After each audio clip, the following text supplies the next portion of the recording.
In February 2022, we have seen that India has signed a free trade agreement with the United Arab Emirates. And now guys, India has recently signed an economic cooperation and trade agreement with Australia. So hello everyone, welcome to the today's top PIB news session on EduTap, in which we will be discussing about this economic cooperation and trade agreement between the India and Australia. So guys, recently this economic cooperation and trade agreement was being signed between these two countries, that is India and Australia. So what exactly are the key features? What exactly are the key features of this particular agreement we are going to discuss in our today's session. So here you can see that India and Australia have signed India-Australia economic cooperation and trade agreement. And guys, why exactly there is a hype of this particular agreement? The reason behind that is these numbers. See, Indian goods and services exports to Australia are presently at $10.5 billion in 2021, and these are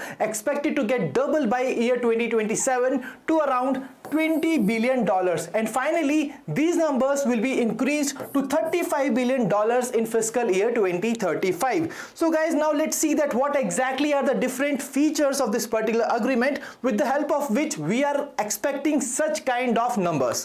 So here you can see the key features of this particular agreement, and here you can see that this agreement is going to provide zero duty access to the 96% of the India's exports. And guys, please mark the number here that this number of 96% is going to increase to 100% in the upcoming 5 years. Now when we talk about the products which will be shipped under this particular agreement, so basically these are from the different key sectors such as engineering goods, gems and jewelry, as well as textiles, apparels and leather. And apart from that, this particular agreement is also going to provide zero duty access to the Australia's exports. And guys, this number will be 85%, which is once again going to increase in the upcoming period. But when we talk about these Australia's exports to India, so these basically covers coal, sheep meat and wool, and apart from that it also includes Australian wines, almonds, lentils and certain fruits.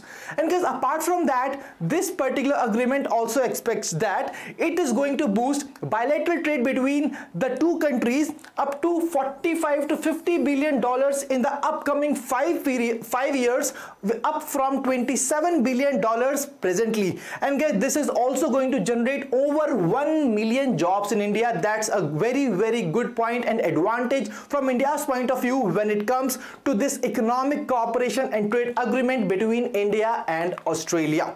So guys, when we move on to other important key features, so under this particular agreement, Indian graduates from the science, technology, engineering and mathematics, they will be granted extended post-study work visas. And apart from that, it will also lead to faster approval of the Indian medicines by the Australian regulators, as Australian government has recently said that they will implement and they will also imply the reports which are being conferred, which are being made by the Canada as well as European Union, and that's why it is going to allow such kind of reports which will lead to faster approval of the Indian medicines by the Australian regulators.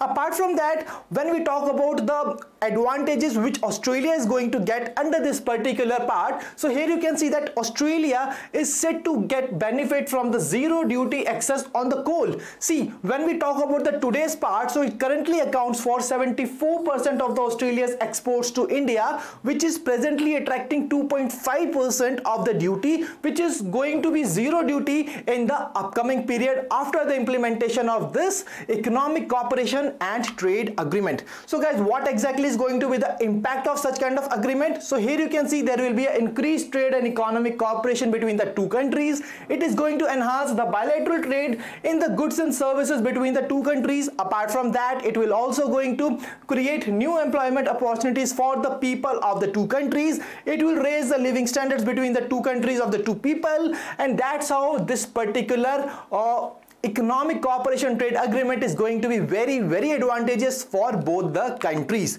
So guys, when we come to the practice question which is basically related to this particular agreement, so here in this particular question, what you are required to do, you are just required to identify the correct statements in relation with the India-Australia economic cooperation and trade agreement, and just focusing on the key numbers here you can see that it is going to provide zero duty access to 96% of the India's exports. It is going to boost boost bilateral trade in goods and services to $45 to $50 billion over a period of 5 years. And apart from that, it will also facilitate the exchange of students, professionals and tourists between the two countries. So guys, as per our today's discussion, all these statements are absolutely correct, and the right answer to this question is option D, that is all of the above. Now moving on to the next topic of our today's session. So here you can see that National Commission for Women has recently launched the Anti-Human Trafficking Cell. So guys, now coming to the important points of this particular Anti-Human Trafficking Cell. So the very first point here is that which organization was basically behind the launch of this particular cell. So basically it was none other than the National Commission for Women. Now come to the more important point, that what exactly was the aim behind launching this particular Anti-Human Trafficking Cell. So here you can see basically to improve effectiveness in tackling the cases which are basically related to the human trafficking. This was the reason. See, we were having a lot of problems. There were a lot of regulatory approvals under this particular part in resolving the cases regarding the human trafficking, and that was the reason that why such Anti-Human Trafficking Cell has been recently launched by the National Commission for Women. So here you can see that it is also going to raise awareness among the women and girls. Apart from that, it will lead to capacity building and training of the staff persons regarding the anti-trafficking units. So guys, apart from that, this particular, when we talk about this particular cell, it is also going to conduct gender sensitization trainings and workshops for the police officers and for the prosecutors, and this will be conducted at 3 levels: the regional, state as well as district level. Apart from that, the complaints which are being received by the National Commission for Women regarding the human trafficking, they will also be addressed by this cell only. So what is going to be the impact after the launch of this cell? The impact will be, there will be an improved monitoring mechanism, and apart from that, it is also going to encourage the government policies and agencies regarding measures which are being taken, adopted for the prevention of trafficking and rehabilitation of the victims. So guys, these were basically the important points that you are required to remember from the Anti-Human Trafficking Cell, which has been recently launched by the National Commission for Women, and this topic is basically related to the gender issues of our syllabus, so that's why it is more important.